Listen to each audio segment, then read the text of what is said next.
I'm Judy Croon. Welcome to Laugh Long and Prosper, Self-Help with a Smile. Today is Friday, which means it's time for Psychic Friday. My guest today is Beth Lynch. Beth is an intuitive consultant. She's a psychic medium. She's the author and founder of Inner Light Teaching. She shares the power of understanding the relationship between the spirit and being simply a better human being. She's got a brand new book out. We're going to talk about that. It's called Life, Death, and In Between. The question I get so many times, Beth, is how do I do this myself? How can I learn to be more intuitive? How can I learn to tune into those other vibrations? So first of all, welcome to the show again. Well, that's great to be here again. Give us a thumbnail of your new book, Life, Death, and In Between. Well, it was through death that I felt in my own personal journey I've learned more about life. And when I reflected one day, I was like, and now at least I get the in-between. And I kind of laughed and went, that has to be a title of a book, my book, Mm-hmm. And I was working on some things and keeping notes. It is a compilation of a lot of experiences I've had personally and in sessions as a medium to help people understand, really when through death you learn more about life. I mean, it's just something that I've learned, and it seems to simplify it, but all that in between, whether we're talking about intuition, meditation, the new job, the soulmate, all the things that come with the in between, we have to go through those experiences, and death is going to be in there. Now, last week we talked about, you had said that there are different vibrations. There's energy, you had mentioned 3 different types of vibrations and how you can tune into each one. But can you just give us an example of how they might be able to tune into and hone their own skills? Yes. Our intuition is basically what we're talking about. And our intuition is our sensors to, what's good for us, maybe what isn't good for us, whether we're talking about personal choices, are we talking about nutrition, are we talking about what car to buy. We're constantly having, through the intuitive nature, downloading what's for our best or not. And not listening to it or not understanding it are the 2 links that make you, unplug from maybe understanding it more naturally. So, intuition, tune into that frequency that makes you feel good. When you're listening to a song on a radio and you don't like it, you change the channel, you're changing frequencies, right? So when you want to hear something, you'll get that frequency that you want to hear. When you meditate, which to me is probably the most natural thing we can do, is learn how to meditate. Meditation, and how I simplify it for people, is mediation between what you're thinking and how you're responding emotionally. We're all doing that every second of the day. No matter what we're thinking about, we're having an emotional result to it, and that's downloading into our nervous system. So when we accept that sense of responsibility that we have this natural way that we can mediate what we think, direct our thoughts, and feel in a certain way, we get our power back, and that's turning up our frequency. The beautiful thing about that is we do it in natural ways: creative expression, music, dance, art, nature, taking a walk in nature, sitting at the beach, viewing the mountains, anything where you're in nature, your frequency goes up. Petting your animals, frequency goes up. And what are the animals? They are the most intuitive they are so intuitive, they're pure instinct, right? That's their survival mechanism. Now think about how, and you can go on social media and see all these really cool things about how animals are almost like humans now. They're becoming more like us when we're supposed to be learning from them to trust our instincts, and to feel in that way. So if you learn to, I always tell people, when you meditate, you're not stopping your thoughts. You're mediating. Slow your breathing, sends a signal in 30 seconds to 3 minutes to your nervous system. It will start to respond. Okay? Within 6 to 7 minutes, you're fully in. So I always tell people that first 30 seconds to 3 minutes, you just play with your breath. Slow it down. Trust. You're not waiting for anything to happen. Let go of your expectations. The more you do that, the more you'll start to get in that frequency and go, oh, wow, I haven't worried in like an hour. Wow, I haven't thought about that guy in like 3 hours. I mean, it's going to come in funny ways sometimes, and that's always the place to begin. I always do I tell people to do breath checks. This is a way for people to just practice. You become aware of your breathing. Slow it down. Do 4 to 8. Okay, I'm just going to do that breath check.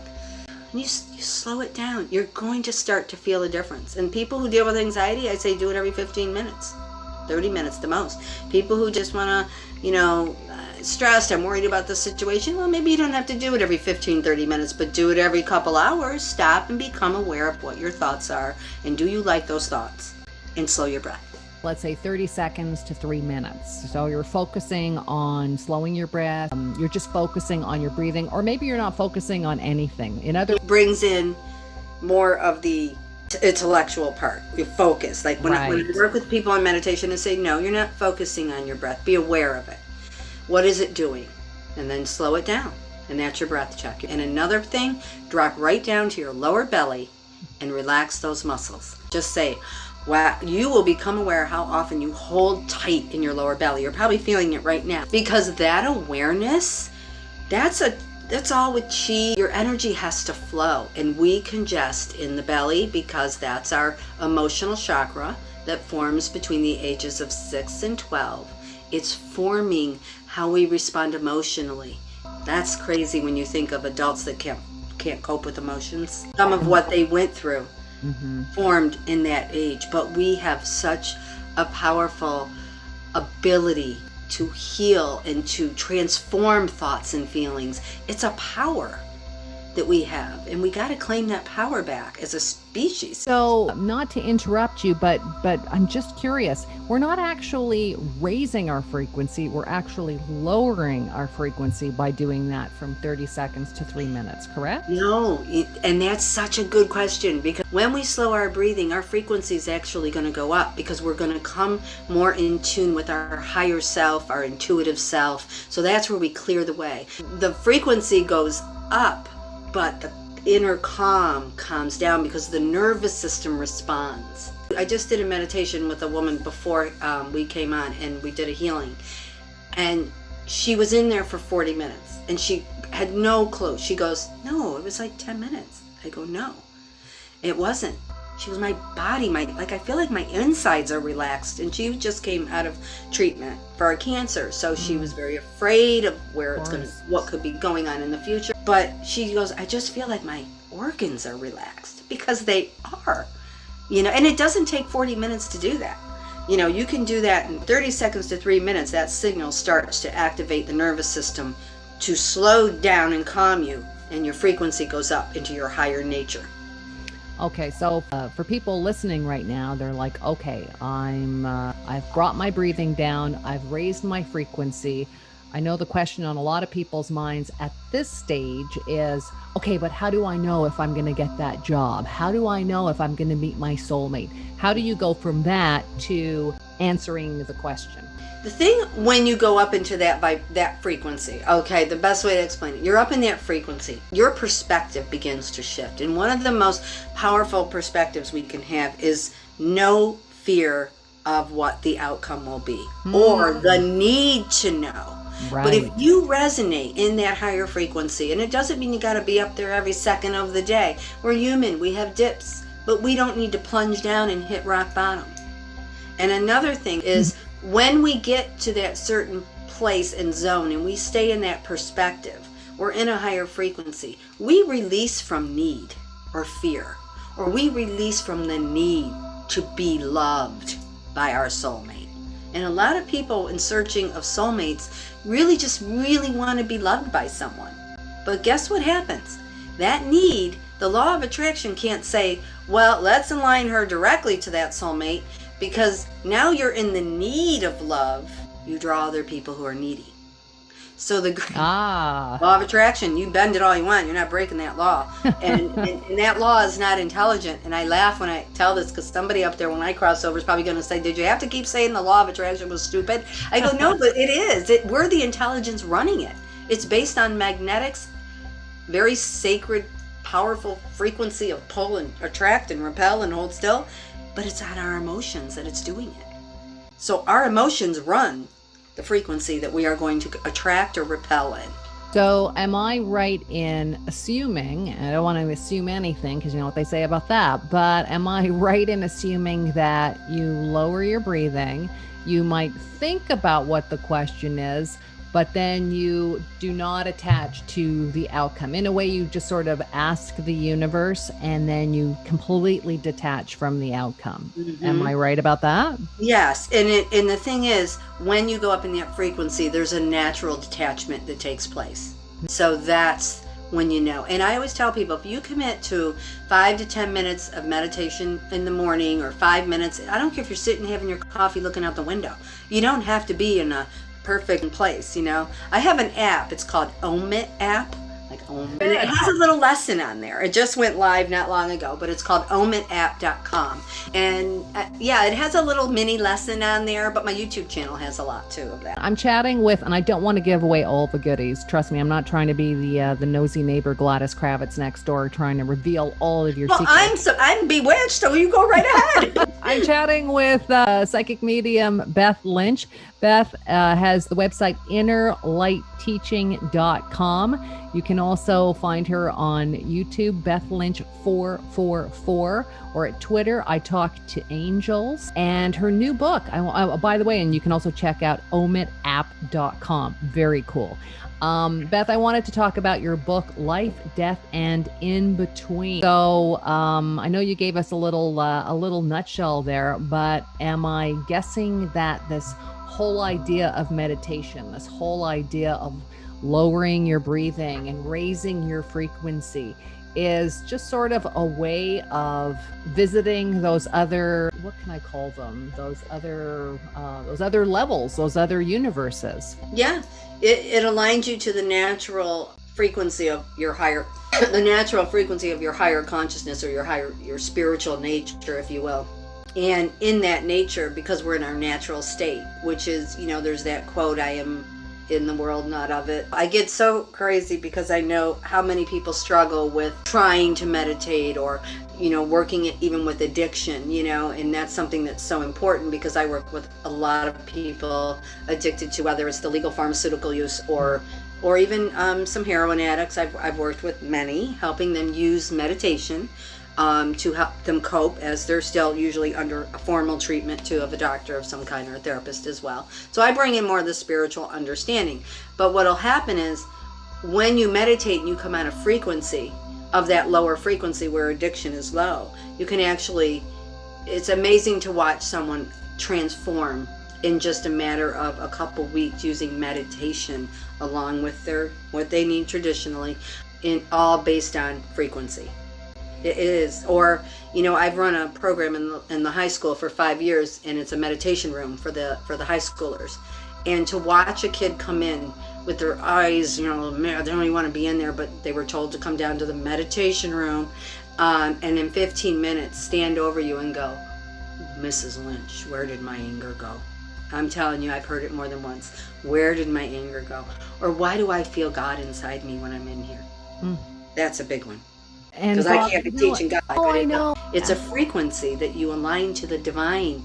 These are kids. They don't get it. Why aren't we taught this? I'm such an advocate. Every school should have a wind down room, mindful room, meditation room, call it what you want. Quit being afraid of it. They're teaching meditation in prisons. In the schools that they are teaching meditation, they're finding marks are improving by over 30%. So you're right. Why isn't it part of the daily curriculum? Yes, it should be, or at least have a place. You can Google it. When I first got into meditation and I saw what it did for me as far as even comprehending when I read, because like I said, I was probably as ADD as they came 50 years ago. And I started realizing that when I read, I comprehended things more in my 30s, because that's when I started learning about meditation and just practicing it and trying to do it. I tried for 2 years. When people say, oh, I tried for 2 years too, but once I was introduced to that, and that happened at Delphi, slow your breathing. It was like everything just started to happen for you. That's the magic. This is not complicated. Beth Lynch says that spirituality is the missing link in mental health. She says it's been a long, dark year, as we all know. Our collective spirits have taken a beating. Beth Lynch deals with difficult cases. She says it's time to invite more of this into our lives, i.e., like meditation, to heal from our losses and feel better both mentally and emotionally. And she's got a fantastic new book out if you want to check it out, Life, Death, and In Between, and some very, very practical exercises in there. Beth is a graduate of Delphi University in Georgia, and she's based out of New York. I'm so lucky to have her on the show. She's founded Inner Light Teaching and has been practicing this for over 25 years. She's been featured on numerous radio shows throughout Canada and the States. And another one of her books, Journey to the Light Within, Meditation for the Soul. If you would like to reach out to Beth, her Gmail is innerlight444@gmail.com.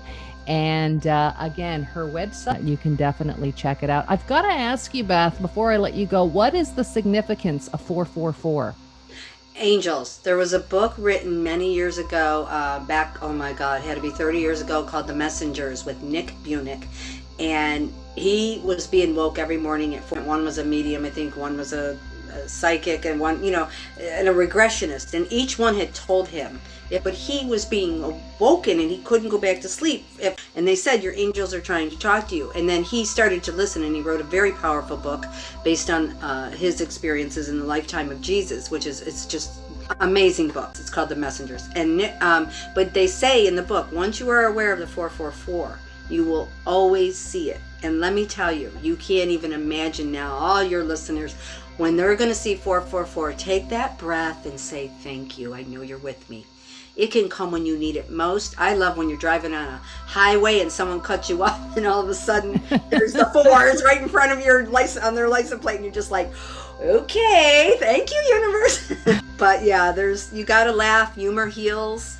They're with us. 444. The website is innerlightteaching.com. You can see Beth's services there. She does channeling, reading, inner light healing, guided meditation, mindfulness sessions. It's all there. innerlightteaching.com. Beth, thank you again for joining me on the show. Thank you for having me. It was a pleasure, honestly.